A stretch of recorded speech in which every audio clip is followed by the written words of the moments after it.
BA ಎರಡನೇ ಸೆಮಿಸ್ಟರ್ನ 2023ರ ಭೂಗೋಳಶಾಸ್ತ್ರದ OEC ಪತ್ರಿಕೆಯಾದಂಥ ನೈಸರ್ಗಿಕ ವಿಪತ್ತುಗಳ ಮೂಲಗಳು ಈ ಒಂದು ಪ್ರಶ್ನೆ ಪತ್ರಿಕೆಯ 2 ಅಂಕದ ಪ್ರಶ್ನೋತ್ತರಗಳೊಂದಿಗೆ 5 ಮತ್ತು 10 ಅಂಕದ ಪ್ರಶ್ನೆಗಳನ್ನು ನೋಡೋಣ. ಮೊದಲಿಗೆ ವಿಭಾಗ ಅದಲ್ಲಿ ಕೆಳಗಿನವುಗಳಲ್ಲಿ ಬೇಕಾದ 5ಕ್ಕೆ 50 ಶಬ್ದಗಳಲ್ಲಿ ಉತ್ತರಿಸಿ ಅಂತ ಇದೆ. ಇಲ್ಲಿ 6 ಪ್ರಶ್ನೆಗಳನ್ನು ಕೊಡಲಾಗಿದೆ. ಅವುಗಳನ್ನು ಒಂದೊಂದಾಗಿ ನೋಡೋಣ. ಮೊದಲ ಪ್ರಶ್ನೆ 1 ಭೂಕಂಪನ ಹೊರಕೇಂದ್ರ ಅಂತ ಇದೆ. ಇಲ್ಲಿ ಭೂಕಂಪನ ಹೊರಕೇಂದ್ರ ಅಂದರೆ ಈ ಒಂದು ಭೂಕಂಪನದ ಅಲೆಗಳು ಅಥವಾ ಭೂಕಂಪನವು ಪ್ರಾರಂಭವಾಗುವಂಥ ಸ್ಥಳದಿಂದ ಅಂದರೆ ಭೂಕಂಪ ನಾಭಿಯಿಂದ ಲಂಬ ಕೋನದಲ್ಲಿ ಮೇಲ್ಭಾಗವನ್ನು ಅಂದರೆ ಭೂಮಿಯ ಮೇಲ್ಭಾಗವನ್ನು ತಲುಪಿ ಕಂಪನವನ್ನು ಉಂಟು ಮಾಡುವಂಥ ಸ್ಥಳಕ್ಕೆ ನಾವು ಭೂಕಂಪ ಹೊರಕೇಂದ್ರ ಅಥವಾ ಬಾಹ್ಯ ಕೇಂದ್ರ ಎಂದು ಕರೆಯುತ್ತೇವೆ. ಇಲ್ಲಿ ಕಂಪನದ ತೀವ್ರತೆ ಅಧಿಕವಾಗಿದ್ದು ಹೊರಕೇಂದ್ರದಿಂದ ದೂರ ಹೋದಂತೆ ಆ ಒಂದು ತೀವ್ರತೆ ಕಡಿಮೆಯಾಗುತ್ತಾ ಹೋಗುತ್ತದೆ. ಇದೇ ನಮ್ಮ ಚಾನಲ್ನಲ್ಲಿ ಭೂಕಂಪಗಳು ಅಂತ ಒಂದು ವಿಡಿಯೋ ಇದೆ, ಅದನ್ನು ನೋಡಿ ನೀವು ತಿಳಿದುಕೊಳ್ಳಬಹುದು. ಇನ್ನು ಪ್ರಶ್ನೆ 2 ಜಾಗೃತ ಜ್ವಾಲಾಮುಖಿಗಳು ಅಂತ ಇದೆ. ಇಲ್ಲಿ ಜಾಗೃತ ಜ್ವಾಲಾಮುಖಿಗಳು ಅಂದರೆ ಆಗಾಗ್ಗೆ ತಮ್ಮ ಕಾರ್ಯಾಚರಣೆಯಿಂದ ಭೂಗರ್ಭದಲ್ಲಿ ಇರುತ್ತಿರುವಂಥ ವಸ್ತುಗಳನ್ನು ಹೊರಚೆಲ್ಲುವಂಥ ಜ್ವಾಲಾಮುಖಿಗಳಿಗೆ ಜಾಗೃತ ಜ್ವಾಲಾಮುಖಿಗಳು ಎಂದು ಕರೆಯುತ್ತೇವೆ.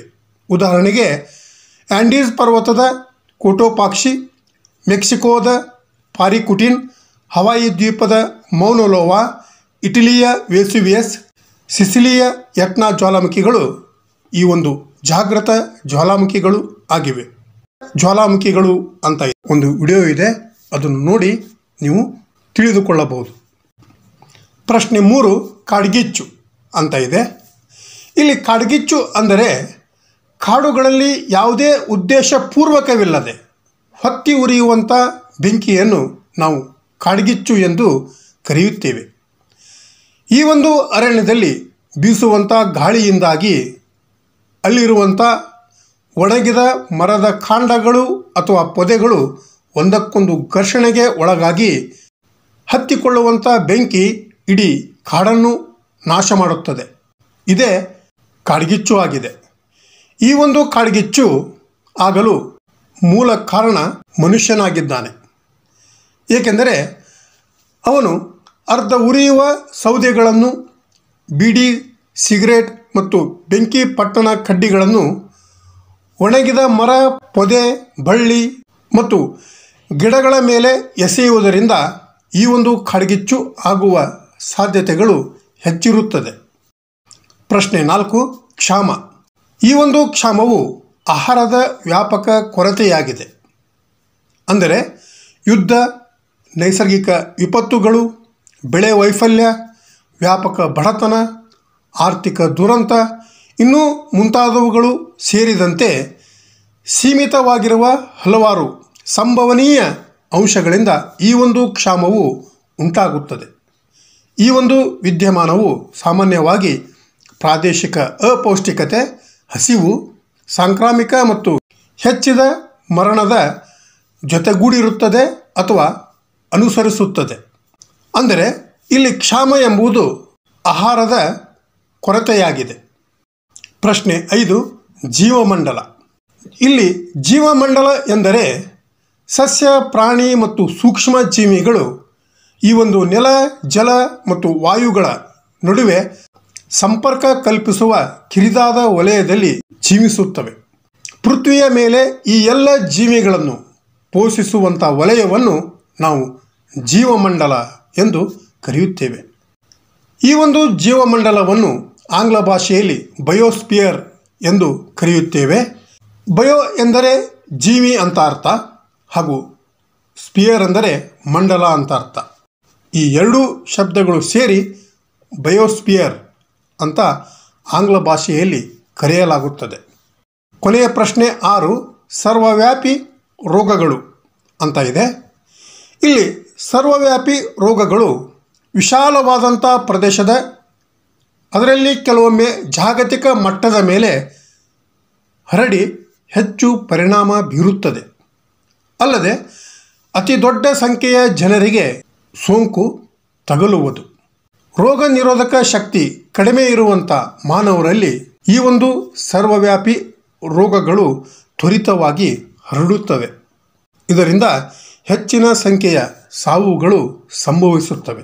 ಅಂದ ಮೇಲೆ ಆ ಒಂದು ಸರ್ವವ್ಯಾಪಿ ರೋಗಗಳು ಯಾವುವು ಅಂತ ನಾವು ನೋಡಿದಾಗ ಕಾಲರಾ, ಮಲೇರಿಯಾ, ಡೆಂಗು ಜ್ವರ, ಚಿಕನ್ ಗುನ್ಯಾ ಜ್ವರ, ಪ್ಲೇಗ್, ಕೋವಿಡ್-19 ಇನ್ನೂ ಮುಂತಾದವುಗಳು ಆಗಿವೆ.